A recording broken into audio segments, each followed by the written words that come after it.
The fifth rejection letter sat on Garrett Cole's workbench, between a half-eaten sandwich and a patent application worth more than Claire Ashford's entire loan portfolio. She had stamped denied on his name 5 times in 14 months, without once asking what he was actually building.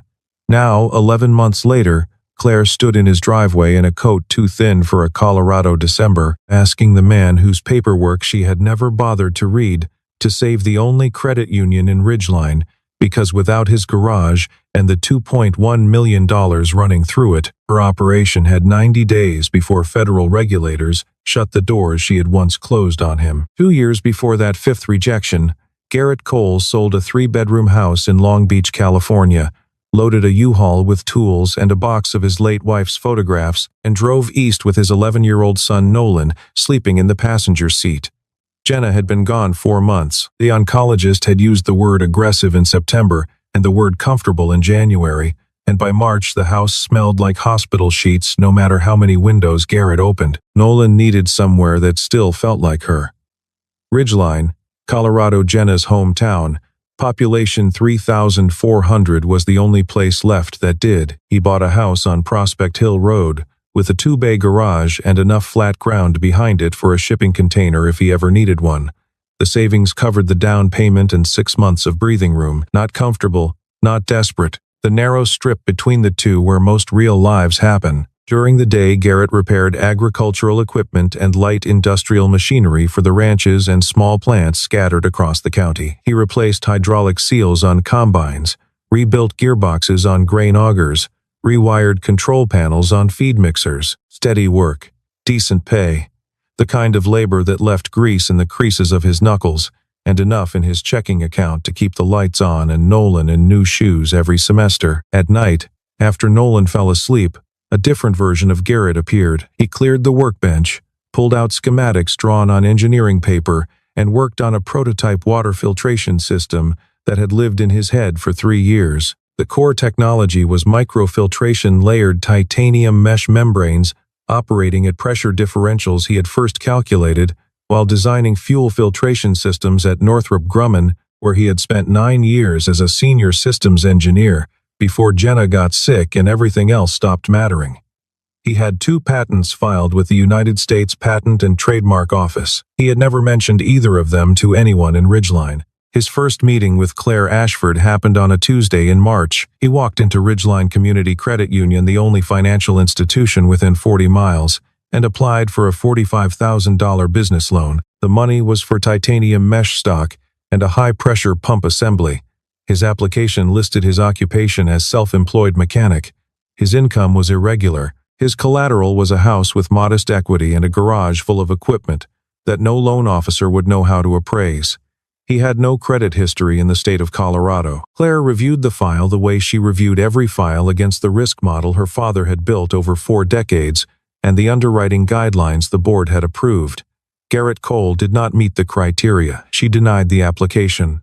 Politely, professionally, quickly. There was no malice in it.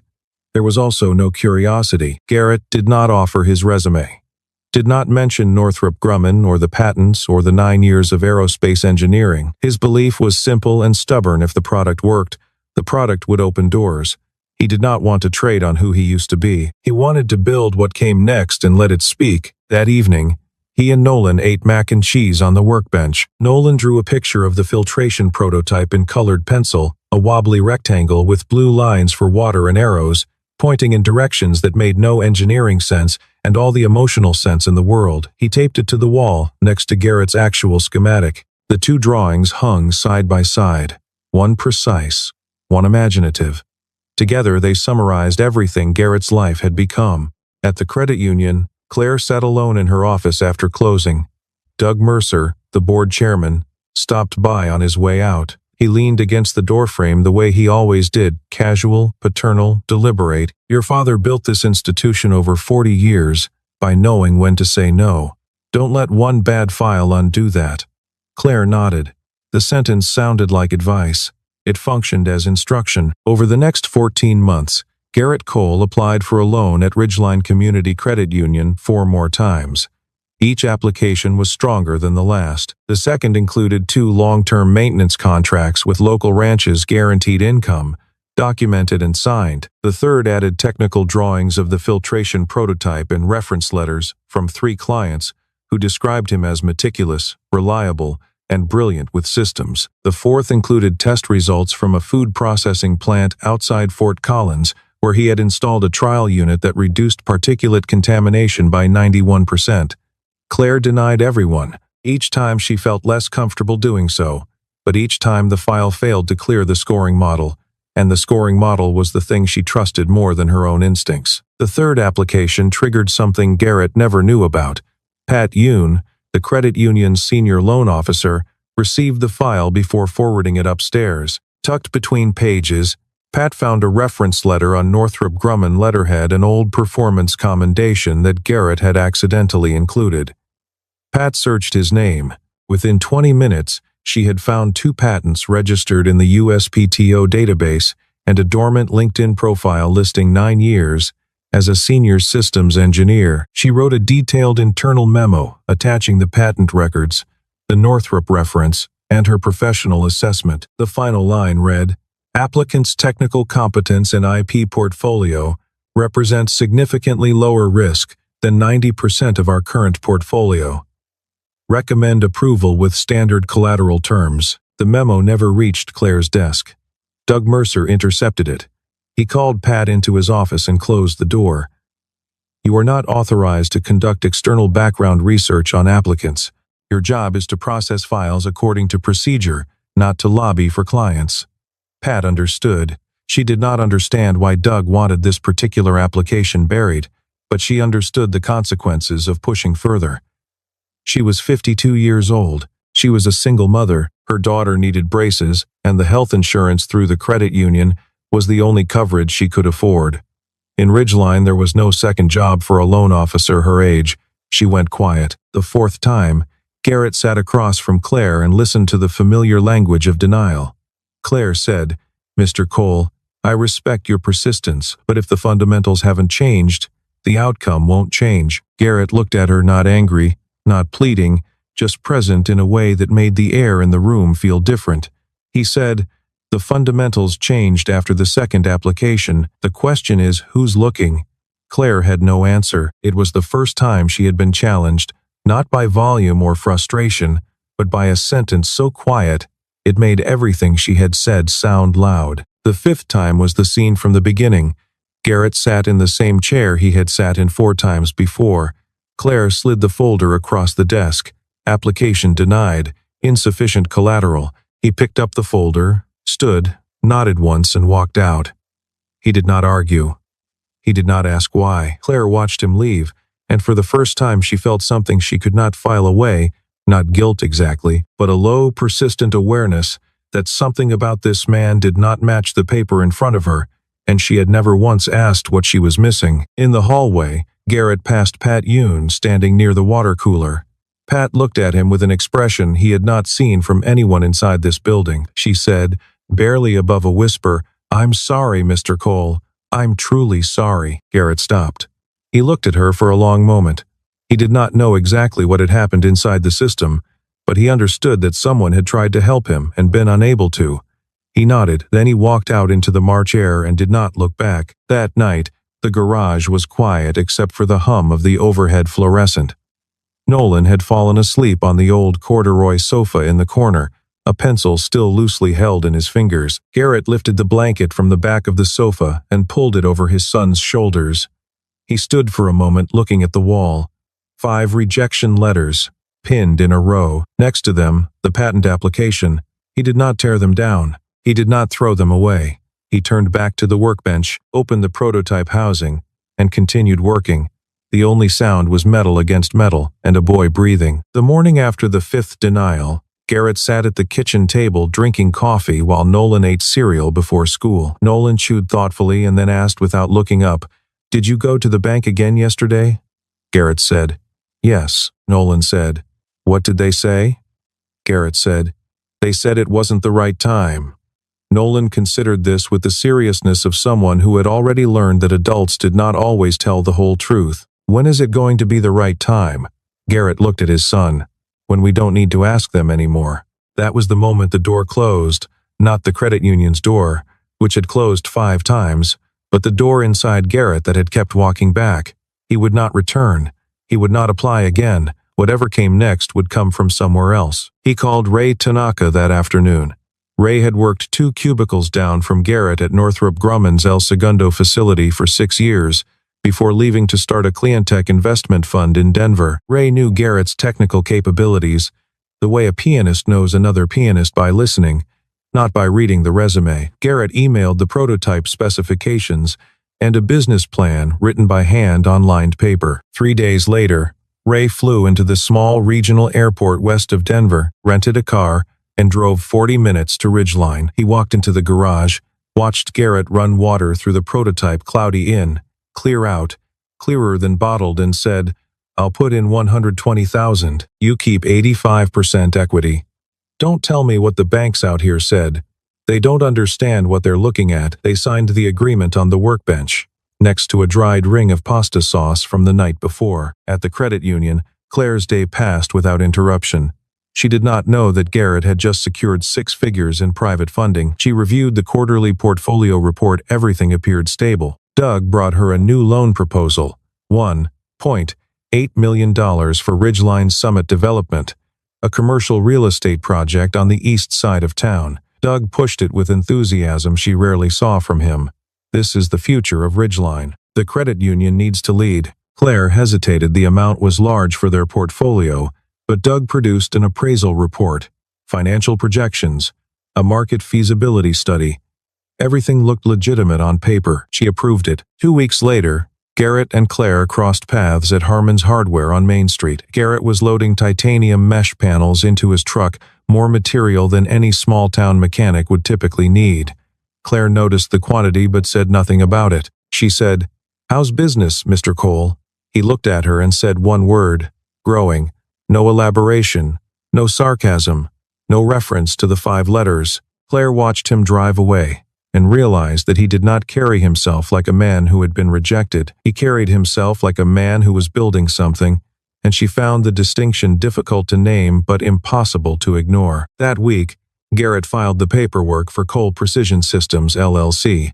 He hung the business license on the garage wall, next to Nolan's colored pencil drawing. Nolan noticed it when he came home from school and asked what it meant. Garrett said, "It means the garage has a real name now." Nolan studied the certificate, then looked at his drawing on the wall beside it. "Mine looks better," he said. Garrett said, "It does." 6 months later, the garage on Prospect Hill Road did not sound the same. 3 employees worked alongside Garrett. Marcus Webb, a 50-year-old former copper miner laid off when the Ridgeline mine closed 2 years prior.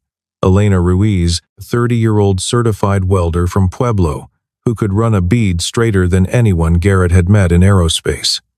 And Tommy Aldrich, 22, fresh out of community college, with an associate's degree in mechanical technology and a willingness to show up early and stay late without being asked. Garrett trained all 3 personally. He was patient, precise, and never raised his voice. The garage now held 3 dedicated workstations and a small assembly line for the microfiltration units. The revenue was real. 2 major contracts, a filtration system for a dairy operation in Weld County, $38,000, and a larger unit for a food processing plant in Fort Collins, $52,000, plus 4 smaller installations for regional farms. Cole Precision Systems had crossed the line from prototype to product. The deposits were steady and growing. Ridgeline noticed. In a town of 3,400, word moved faster than mail.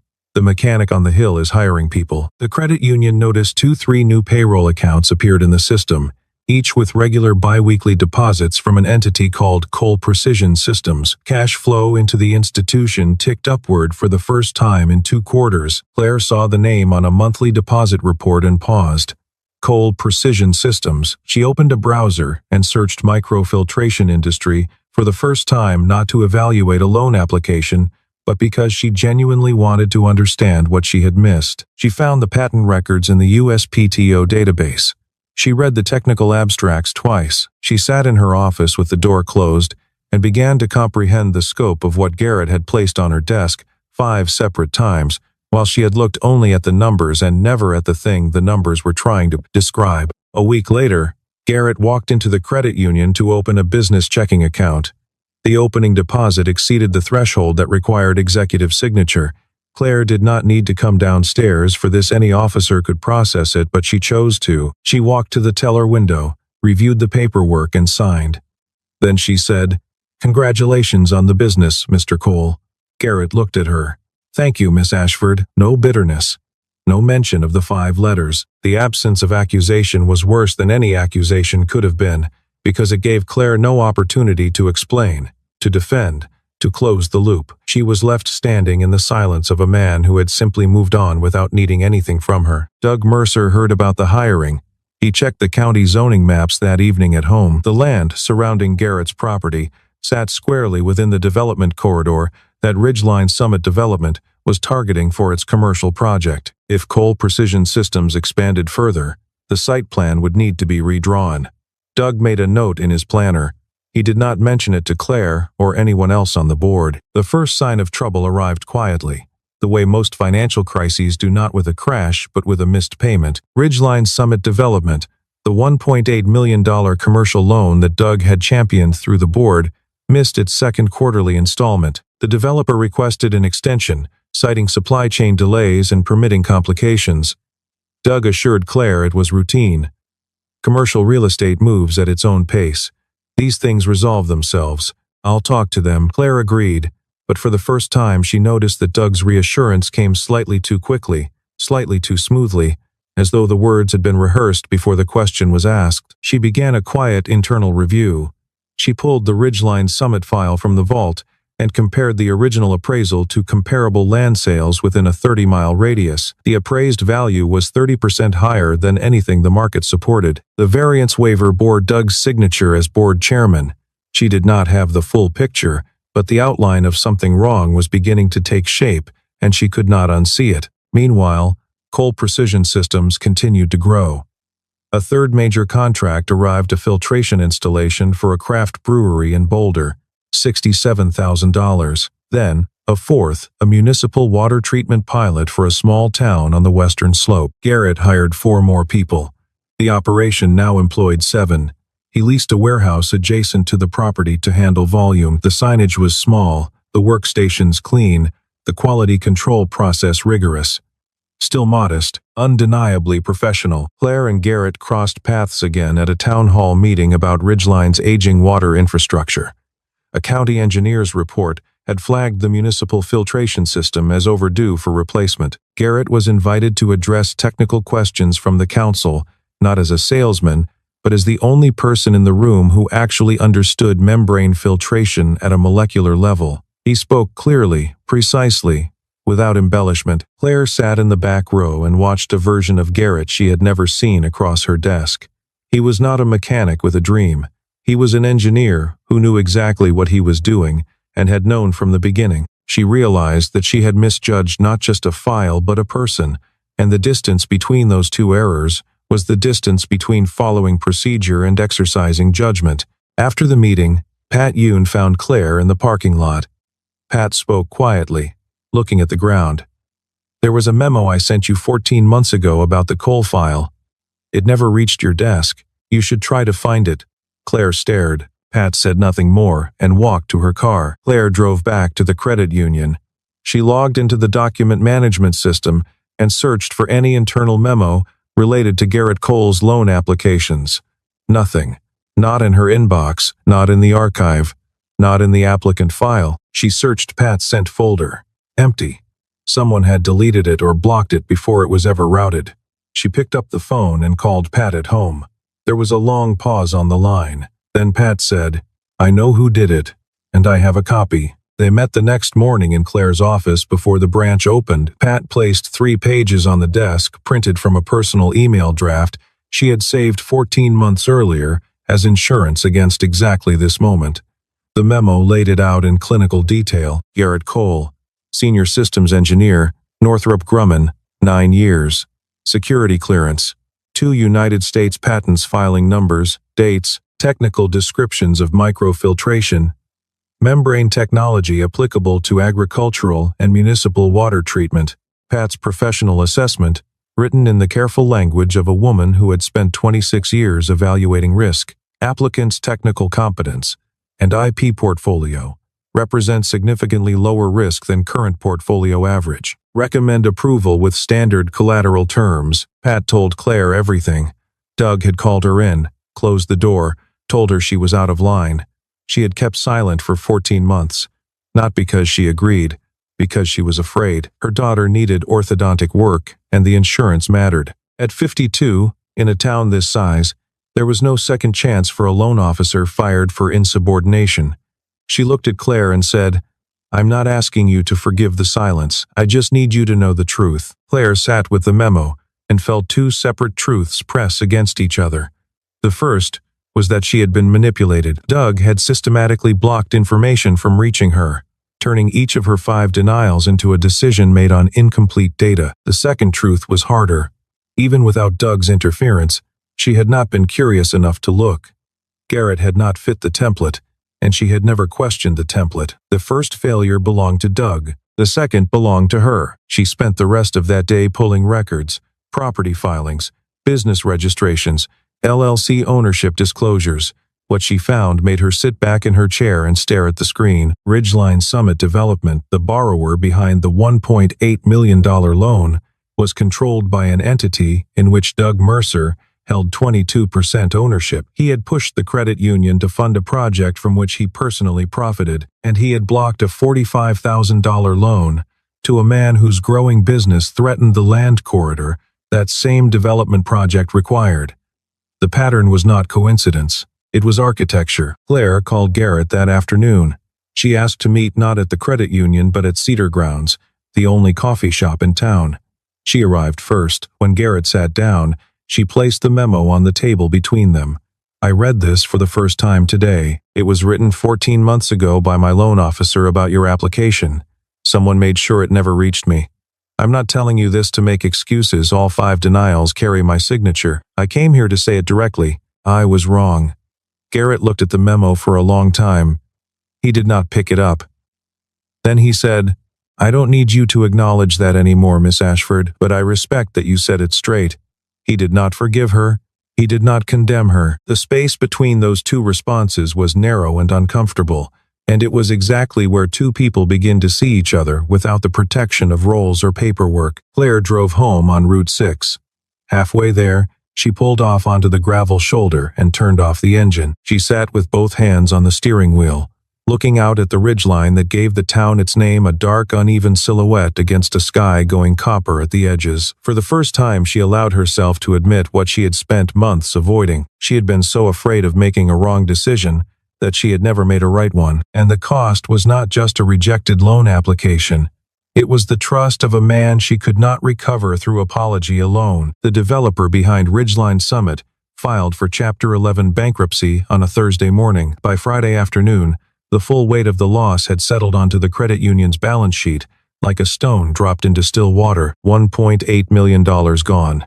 For a community credit union with $28 million in total assets, it was not a setback, it was a crisis. The non-performing loan ratio breached regulatory thresholds. Capital reserves dropped below the required minimum. Within 2 weeks, the National Credit Union Administration sent a formal notice. Ridgeline Community Credit Union had 90 days to restore its capital position or face regulatory action, federal conservatorship, operational restrictions, or forced merger into a larger institution. The clock started immediately.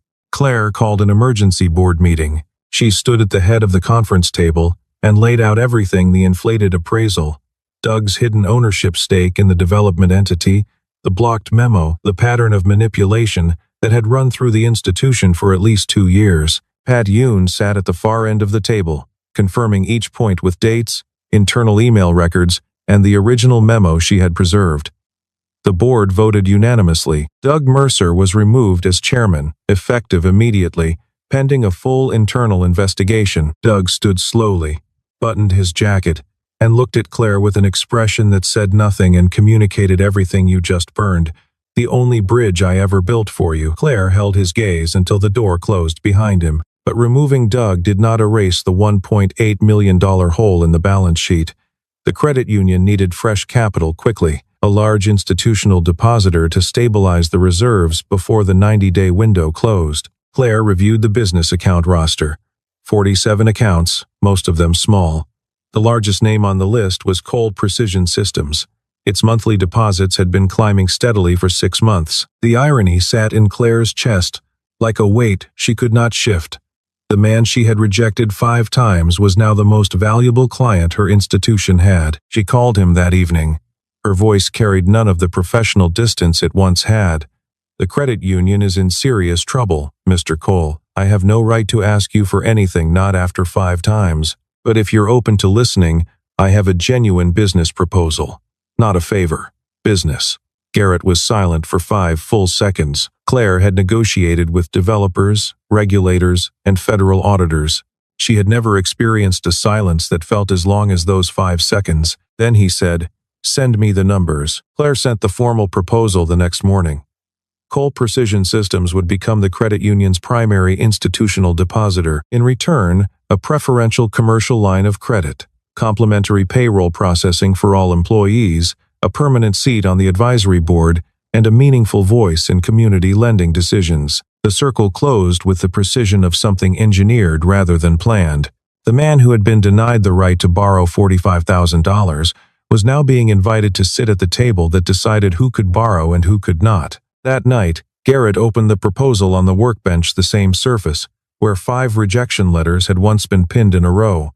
He looked at the credit union's logo on the letterhead. He looked at the patent application beside it. There was a half-eaten sandwich at the corner of the bench. The scene was nearly identical to the one from months before. The paper on the table told an entirely different story. Garrett did not rush.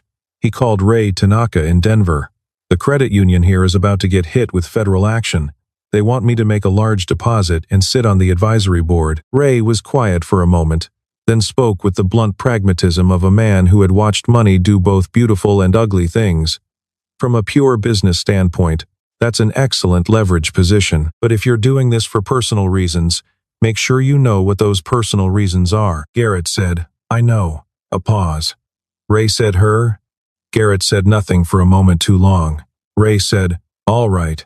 Call me when you need a lawyer to look over the agreement." Garrett was not thinking about Claire.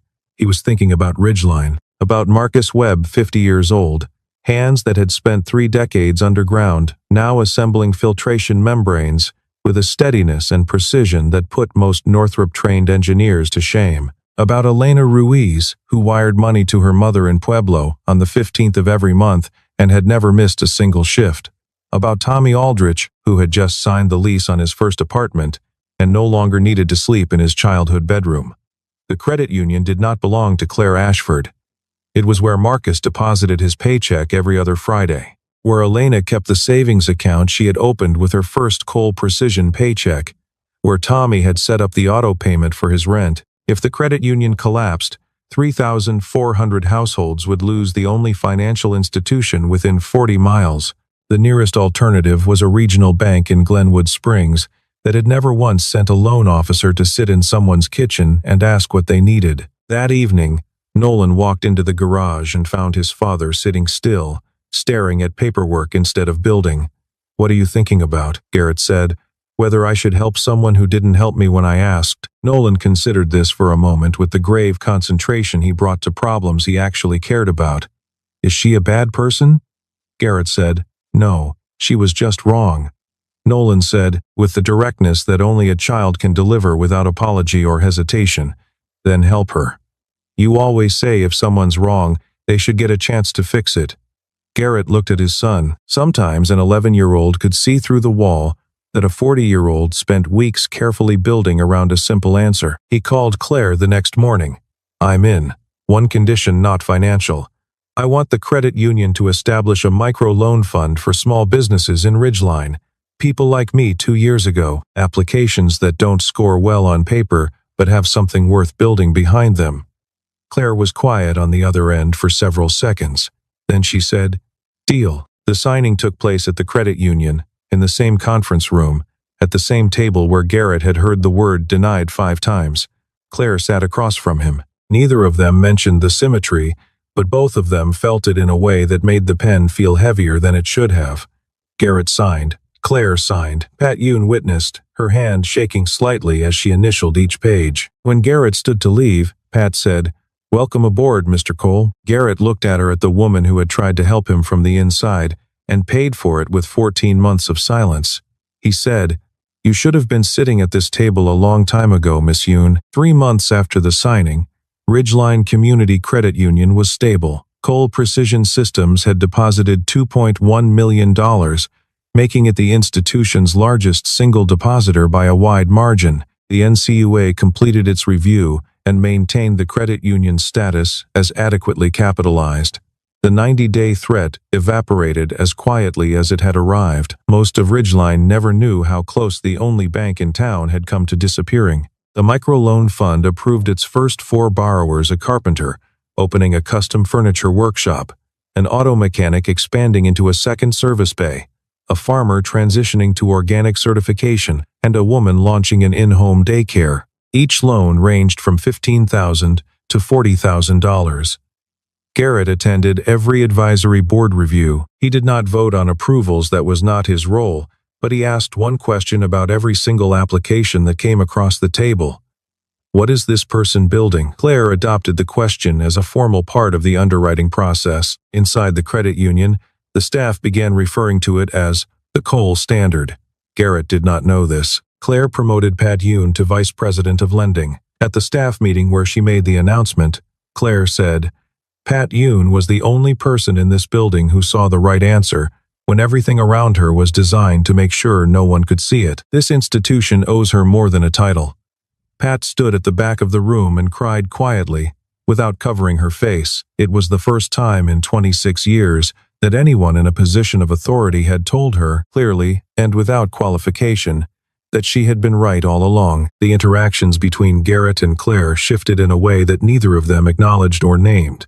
At the monthly advisory board meetings, their exchanges remained professional, but small details accumulated like snow on a fence line, individually weightless, collectively impossible to ignore. Claire brought Garrett coffee at each meeting, black.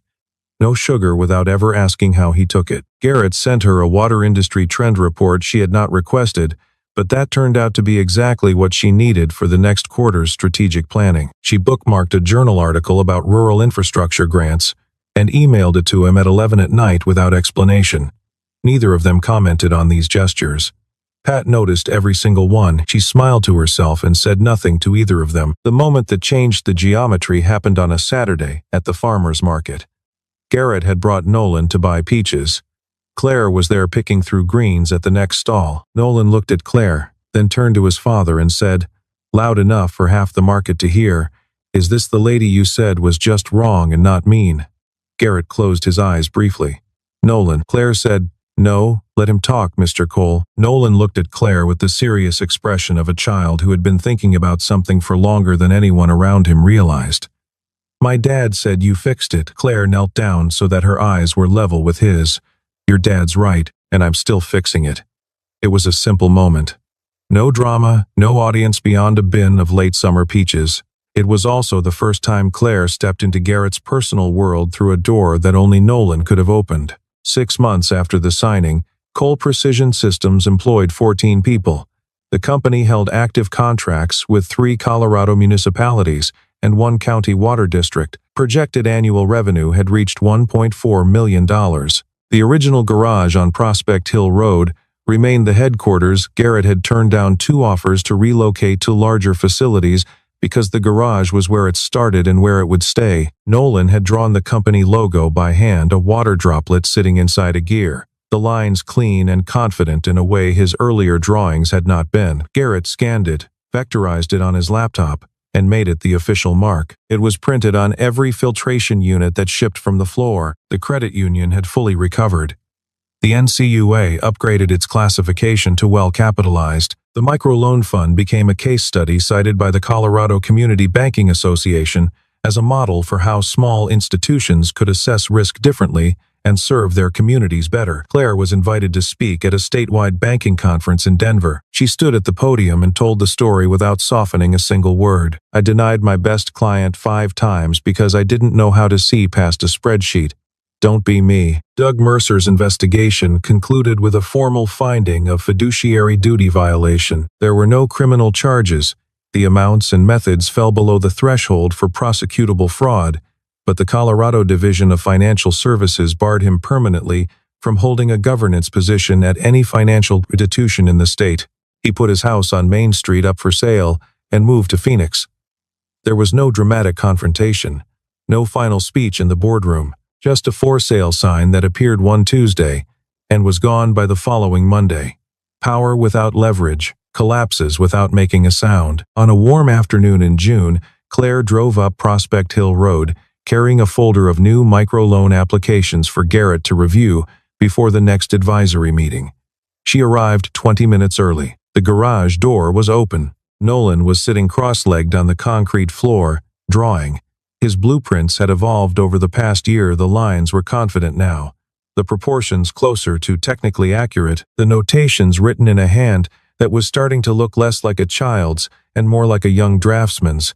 Claire did not wait for Garrett to come out and greet her. She walked in, sat down next to Nolan on the cool concrete, picked up a blue pencil from the box beside him, and began shading the waterflow lines in his drawing.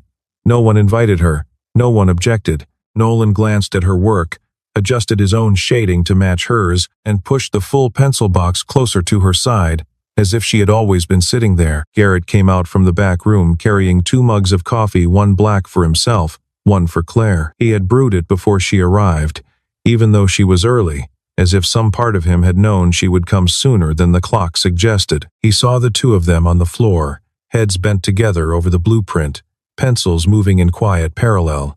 He stopped in the doorway and leaned one shoulder against the frame. He did not speak, he just looked. Claire glanced up. Their eyes met across the length of the garage, past the workbench, past the assembly stations, past the wall where 5 rejection letters had once hung in a neat and painful row. There was no declaration, no kiss, just the look of 2 adults who had been through enough to recognize that something was beginning between them slowly, naturally, without anyone needing to announce it or give it a name. Garrett set the coffee down on the workbench and walked over. He sat on the floor beside Nolan and Claire.